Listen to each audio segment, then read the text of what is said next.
JJ tech தொலைக்காட்சி நேயர்களுக்கு வணக்கம். இன்றைய முக்கிய செய்தி. தேசிய முற்போக்கு திராவிட கழக நிறுவன தலைவர் பத்மபூஷன் திரு விஜயகாந்த் 72வது பிறந்தநாள் விழா ஆகஸ்ட் 25 கவுண்டம்பாளையம் பகுதி கழக சார்பாக பகுதி கழக செயலாளர் ஏ ராஜு அவர்கள் தலைமையில் நடைபெற்றது. விழாவில் சிறப்பு விருந்தினராக கோவை வடக்கு மாவட்ட செயலாளர் கே எஸ் சண்முகம் கலந்து கொண்டு 33வது வார்டு எருக்கம்பனி பாலம் அருகே திருவுருவப்படத்திற்கு மாலை மரியாதை கழக கொடியேற்றி இனிப்பு வழங்கினார். அதைத் தொடர்ந்து பிரபு நகர், கவுண்டம்பாளையம், இடையார்பாளையம், டிவிஎஸ் நகர் கழக கொடியேற்றி இனிப்பு வழங்கி அன்னதானம் துவங்கி வைத்தார். பின்னர் பத்திரிகையாளரை சந்தித்து சிறப்பு பேட்டி அளித்தார். கழக தொண்டர்கள், நிர்வாகிகள் அனைவரும் இதில் கலந்து கொண்டனர். இப்படிக்கு கோவை செய்தியாளர் விஜயகுமார்.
தேசிய முற்போக்கு திராவிட கழகத்தினுடைய தலைவர்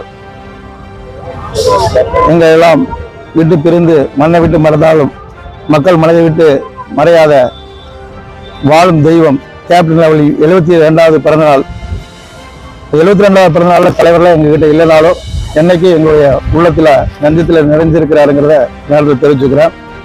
இன்னைக்கு காலைல கோவை வடக்கு மாவட்ட தேமுதிக சார்பாக பொம்மனாம்பாளையத்தில் ஆரம்பித்து வடவள்ளி பகுதி, சாய்பாபா, திருநாய்க்கும்பாளையம், கவுண்டம்பாளையம் பகுதி, திருநாய்க்கும்பாளையம் கிழக்கு ஒன்றியம், மேற்கு ஒன்றியம்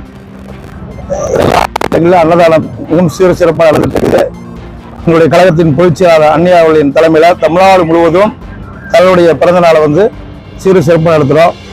இன்னைக்கு இருக்கக்கூடிய ஆளுங்கட்சியான திமுகவோ ஆண்ட கட்சியோ அதை விட அந்த கட்சிக்காரர்கள் கூட இந்த மாதிரி கூட்டம் வருமானா சந்தேகம்தான்.